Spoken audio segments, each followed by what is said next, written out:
जैसे जैसे एग्जाम नजदीक आते जाते हैं पढ़ना उतना ही मुश्किल लगने लगता है। The clock ticks, your mind wanders, and the hours pass by. Sounds familiar? सोचो अगर ये सब इंटरेस्टिंग बन जाए तो what if studying could actually be fun? आज मैं आप लोगों को एक टेक्निक बताती हूँ जिससे आप स्टडिंग को फन बना सकते हैं। फर्स्ट थिंग्स फर्स्ट, आपको लग रहा होगा कि मैम को क्या पता पढ़ाई कितनी बोरिंग हो सकती है। मैम तो पढ़ाती है, मैम को पढ़ना थोड़ा पड़ता है। मैम ने लास्ट टाइम एग्जाम्स कब दिए होंगे? But let me tell you that I am appearing for my exam right now along with you guys. और ऐसा भी हो सकता है कि आप में से कुछ लोग सोच रहे हो कि अरे मैम तो बुकवर्म है, मैम को तो पढ़ना शायद शुरू से अच्छा लगता है, बट ऐसा नहीं है। मैम को भी कभी कभी बहुत बोरिंग लगता है। और ऐसे टाइम पे मैं कौन सी टेक्निक्स यूज करती हूँ वो मैं आप लोगों के साथ शेयर करूंगी। तो सबसे पहले ये समझना जरूरी है कि आप पढ़ाई कर क्यों रहे हैं। जब हमें अपने वाई का पता होता है तो व्हाट और हाउ अपने आप इंटरेस्टिंग लगते हैं। You need to figure out कि आपका एंड गेम क्या है। अगर आपको वो पता होगा तो आप डेफिनेटली अपना रास्ता ढूंढ लोगे। सपनों की नौकरी या फिर सारी दुनिया घूमना ऐसे स्किल्स के साथ कि जो आपको कहीं भी काम दिला सके,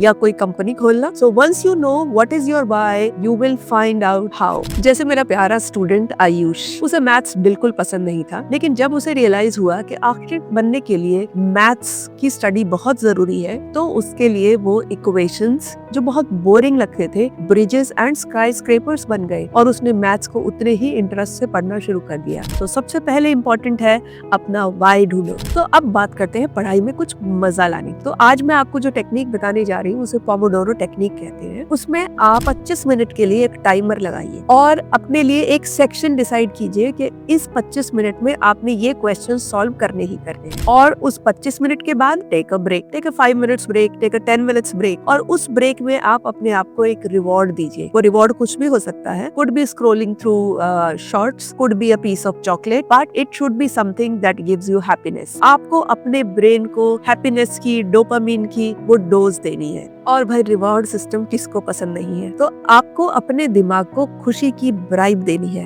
एंड बिलीव मी ये टेक्निक काम करेगी। और अब अपनी पढ़ाई के तरीके को थोड़ा सा और क्रिएटिव बनाते हैं। तो अगर आपको डूडलिंग पसंद है तो अपने नोट्स माइंड मैप्स और डूडल्स की फॉर्म में बना सकते। अगर आपको म्यूजिक पसंद है तो अपने सब्जेक्ट्स के साथ में प्लेलिस्ट सिलेक्ट कर लीजिए और जब पढ़ रहे हैं उसको साथ में प्ले करिए। अदरवाइज आप अपने सब्जेक्ट के नोट्स पर ही रैप भी बना सकते हैं। अगर आपने फ्रेंच रेवोल्यूशन का रैप बना लिया तो believe me storming of Bastille कभी नहीं भूलोगे। मेरे एक और स्टूडेंट मोहित ने अपने हिस्ट्री के सारे नोट्स को मांगा कॉमिक स्ट्रिप में बदल दिया और उसके ग्रेड्स टॉप नॉच। एंड उसका सीक्रेट क्या है? Enjoying the process of studying and it can be your secret too. हम सब जानते हैं कि अकेले पढ़ना बोरिंग होता है, लेकिन फ्रेंड्स के साथ अगर पढ़ाई करो तो पूरी वाइब भी बदल जाती है। अभी हमारे यूट्यूब चैनल शुरू करने की स्टोरी को ही ले लो। आपको भी पता है कि मेरे साथ एक और सर ने भी चैनल शुरू किया है एंड बिलीव मी हम लोग रोज एक दूसरे को चिढ़ाते हैं कि किसके वीडियो पर ज्यादा लाइक्स आए। एंड आप सबको पता है कि हाँ, सर की वीडियो पर ज्यादा लाइक्स आते हैं तो वो मुझे चिढ़ाते हैं कि मैम देखिए मेरी वीडियो तो वायरल हुई है और आपकी वीडियो तो बहुत कम लोग दिख रहे हैं। सो बच्चों, ये एक कॉम्पिटिटिव स्पिरिट जब हमें आ जाती है तो हम अच्छे से अच्छा काम करने की कोशिश करते हैं। तो आप सब भी ग्रुप ऑफ फ्रेंड्स के साथ पढ़ाई करो, क्विजेस बनाओ, एक दूसरे के लिए चैलेंजेस रखो, डिबेट्स करो क्वेश्चंस पर। That is going to help you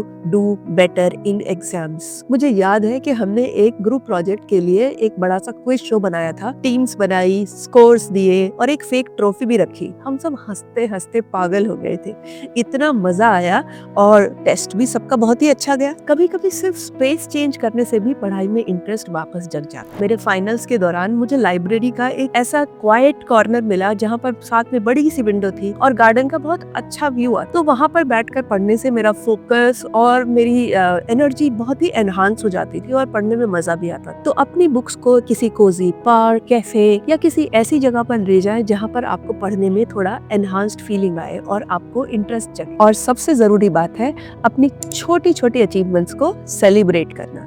एक टफ चैप्टर को फिनिश किया, अपने आप को हाई फाइव दो। अरे पूरा का पूरा सेशन बिना फोन को चेक कर किए निकाल दिया, अरे भाई एक गोल्ड स्टार तो बनता है तुम्हारे लिए। मैंने एक छोटा सा जार रखा हुआ है, एंड ऑफ द डे मैं अपनी अचीवमेंट्स को लिखकर उसमें डाल देती हूँ और सेमेस्टर खत्म होने के बाद उसको चेक करती हूँ। बिलीव मी बहुत स्ट्रॉन्ग मोटिवेशन आता है कि इस सेमेस्टर में मैंने कितना कुछ अचीव किया है। तो ये रहा आपका फॉर्मूला, पढ़ाई बोरिंग नहीं होनी चाहिए। और ये है आपके 6 पॉइंट्स। तो सबसे पहले अपना पर्पस ढूंढो, अपने सेशंस को गेम बनाओ, क्रिएटिव बनो, अपने दोस्तों को इन्वॉल्व करो, कॉम्पिटिटिव बनो, अपना एनवायरनमेंट चेंज करो एंड फाइनली अपने विन्स को सेलिब्रेट करो। याद रखो, बात सिर्फ हार्ड वर्क की नहीं है बल्कि स्मार्ट और फन काम करने की है, क्योंकि जब आप प्रोसेस एंजॉय करते हो तो सक्सेस अपने आप मिल जाती है। तो चलो उठाओ बुक्स को और दिखा दो कि बॉस कौन है।